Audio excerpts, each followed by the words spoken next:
Chapter 23. In the 7th year, the priest Jehoiada decided to make his move and worked out a strategy with certain influential officers in the army. He picked Azariah, son of Jeroham, Ishmael, son of Jehohanan, Azariah, son of Obed, Maaseiah, son of Adaiah, and Elishaphat, son of Zichri as his associates. They dispersed throughout Judah and called in the Levites from all the towns in Judah, along with the heads of families. They met in Jerusalem. The gathering met in the temple of God. They made a covenant there in the temple. The priest Jehoiada showed them the young prince and addressed them. Here he is, the son of the king. He is going to rule just as God promised regarding the sons of David. Now, this is what you must do. A third of you priests and Levites who come on duty on the Sabbath are to be posted as security guards at the gates. Another third will guard the palace, and the other third will guard the foundation gate. All of the people will gather in the courtyards of the temple of God. No one may enter the temple of God except the priests and designated Levites. They are permitted in because they've been consecrated. But all the people must do the work assigned them. The Levites are to form a ring around the young king, weapons at the ready. Kill anyone who tries to break through your ranks. Your job is to stay with the king at all times and places, coming and going. All the Levites and officers obeyed the orders of Jehoiada the priest. Each took charge of his men, both those who came on duty on the Sabbath and those who went off duty on the Sabbath, for Jehoiada the priest hadn't exempted any of them from duty. Then the priest armed the officers with spears and the large and small shields originally belonging to King David that were stored in the temple of God. Well armed, the guards took up their assigned positions for protecting the king, from one end of the temple to the other, surrounding both altar and temple. Then the priest brought the prince into view, crowned him, handed him the scroll of God's covenant, and made him king. As Jehoiada and his sons anointed him, they shouted, "Long live the king!"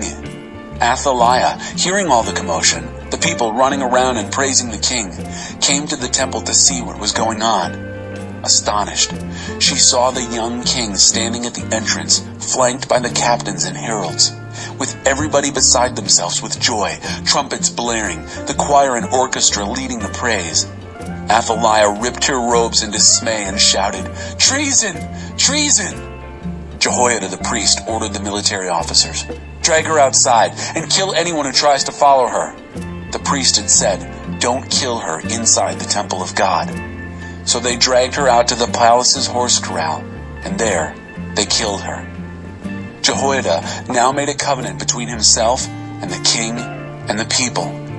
They were to be God's special people. The people poured into the temple of Baal and tore it down, smashing altar and images to smithereens. They killed Mattan, the priest of Baal, in front of the altar. Jehoiada turned the care of God's temple over to the priests and Levites, the way David had directed originally. They were to offer the whole burnt offerings of God as set out in the revelation of Moses, and with praise and song as directed by David. He also assigned security guards at the gates of God's temple so that no one who was unprepared could enter. Then he got everyone together, officers, nobles, governors, and the people themselves, and escorted the king down from the temple of God through the upper gate and placed him on the royal throne. Everybody celebrated the event, and the city was safe and undisturbed.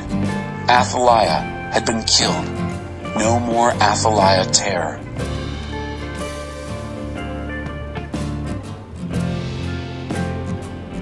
Chapter 24. King Joash. Joash was 7 years old when he became king. He was king for 40 years in Jerusalem. His mother's name was Gazelle, Zibiah. She was from Beersheba. Taught and trained by Jehoiada the priest, Joash did what pleased God throughout Jehoiada's lifetime. Jehoiada picked out 2 wives for him. He had a family of both sons and daughters. The time came when Joash determined to renovate the temple of God. He got the priests and Levites together and said, "Circulate through the towns of Judah every year and collect money from the people to repair the temple of your God. You are in charge of carrying this out." But the Levites dragged their feet and didn't do anything. Then the king called in Jehoiada the chief priest and said, Why haven't you made the Levites bring in from Judah and Jerusalem the tax Moses, servant of God in the congregation, set for the upkeep of the place of worship? You can see how bad things are. Wicked Queen Athaliah and her sons let the temple of God go to ruin and took all its sacred artifacts for use in Baal worship. Following the king's orders, they made a chest and placed it at the entrance to the temple of God. Then they sent out a tax notice throughout Judah and Jerusalem. Pay the tax that Moses, the servant of God, set when Israel was in the wilderness. The people and their leaders were glad to do it and cheerfully brought their money until the chest was full. Whenever the Levites brought the chest in for a royal audit and found it to be full, the king's secretary and the official of the chief priest would empty the chest and put it back in its place.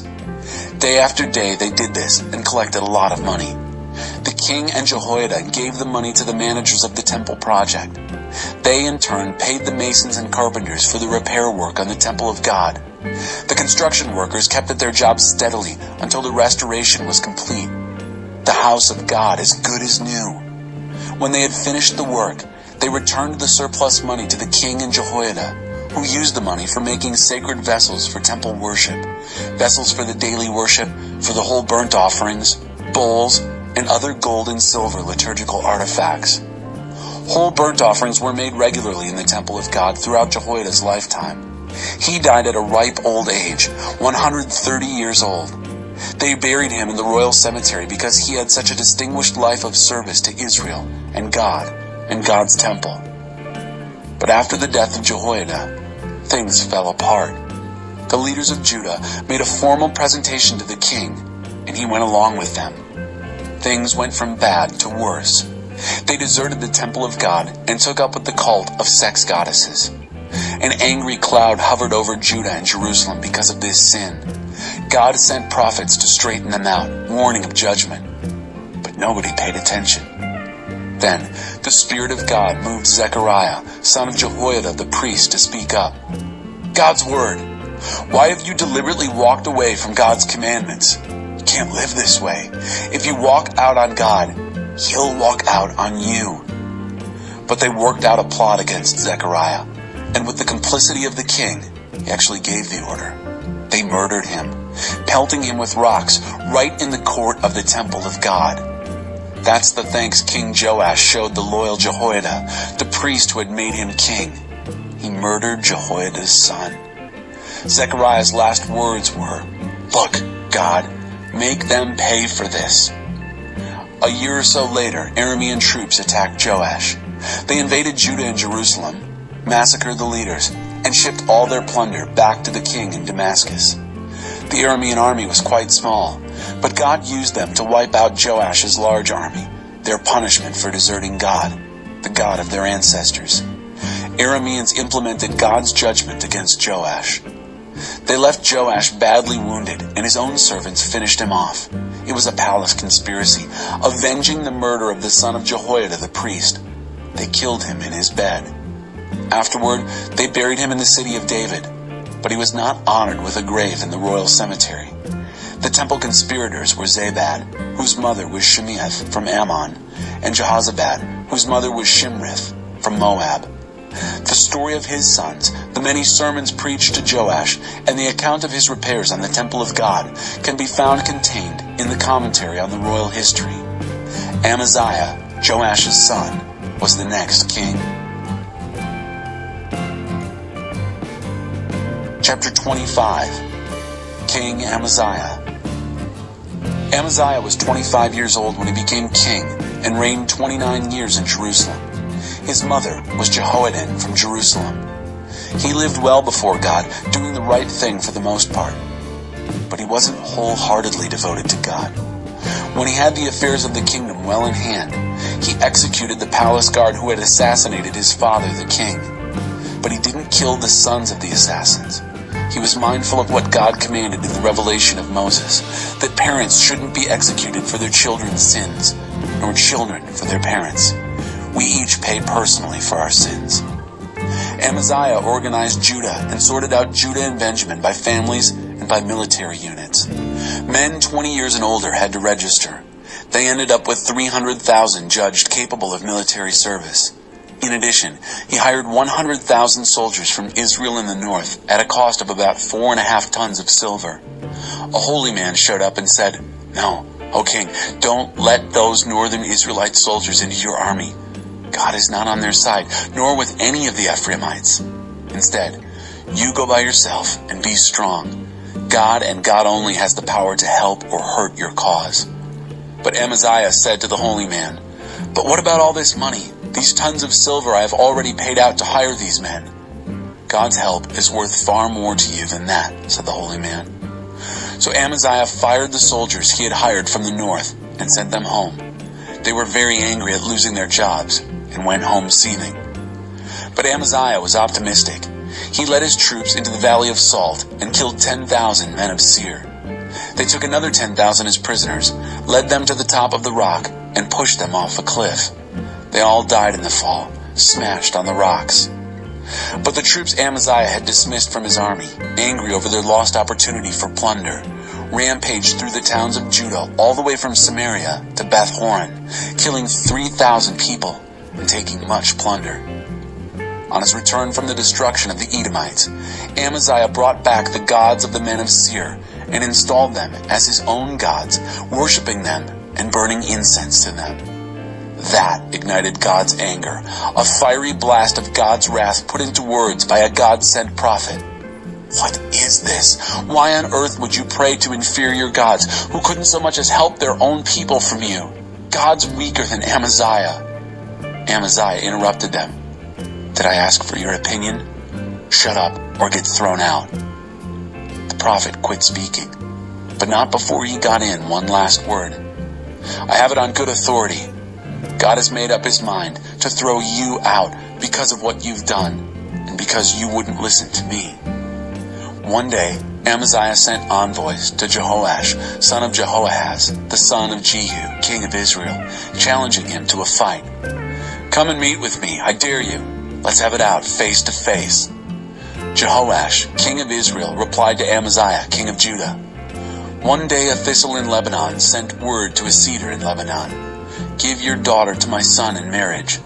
But then a wild animal of Lebanon passed by and stepped on the thistle, crushing it. Just because you've defeated Edom in battle, you now think you're a big shot. Go ahead and be proud, but stay home. Why press your luck? Why bring defeat on yourself and Judah?" Amaziah wouldn't take no for an answer. God had already decided to let Jehoash defeat him because he had defected to the gods of Edom. So Jehoash, king of Israel, came on ahead and confronted Amaziah, king of Judah. They met at Beth Shemesh, a town of Judah. Judah was thoroughly beaten by Israel. All the soldiers straggled home in defeat. Jehoash, king of Israel, captured Amaziah, king of Judah, the son of Joash, the son of Ahaziah, at Beth Shemesh. But Jehoash didn't stop at that. He went on to attack Jerusalem. He demolished the wall of Jerusalem all the way from the Ephraim gate to the corner gate, a stretch of about 600 feet. He looted the gold, silver, and furnishings, anything he found that was worth taking, from both the palace and the temple of God. And, for good measure, he took hostages. Then he returned to Samaria. Amaziah, son of Joash, king of Judah, continued as king 15 years after the death of Jehoash, son of Jehoahaz, king of Israel. The rest of the life and times of Amaziah, from start to finish, is written in the royal annals of the king of Judah and Israel. During those last days, after Amaziah had defected from God, they cooked up a plot against Amaziah in Jerusalem, and he had to flee to Lachish. But they tracked him down in Lachish and killed him there. They brought him back on horseback and buried him in Jerusalem with his ancestors in the city of David.